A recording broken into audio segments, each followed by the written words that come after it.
నువ్వెంత గొప్పోడివైనా ఈ లోకాన్ని విడిచిపెడతావు. ఈ వాక్యం వింటున్న విశ్వాసులు, పాస్టర్లు ఎవరే కానీ ఆలోచించవలసినటువంటి ఒక గొప్ప సత్యం ఇది.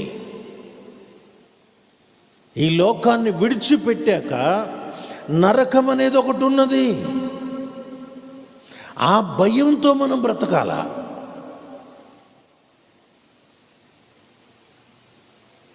పాస్టర్లు రేపు అందరూ పరలోకానికి వెళ్తారా?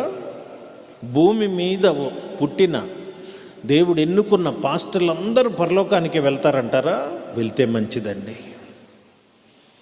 వెళ్తే మంచిది. నేను ప్రార్థన చేస్తున్నా, నేను అది కోరుకుంటున్నా.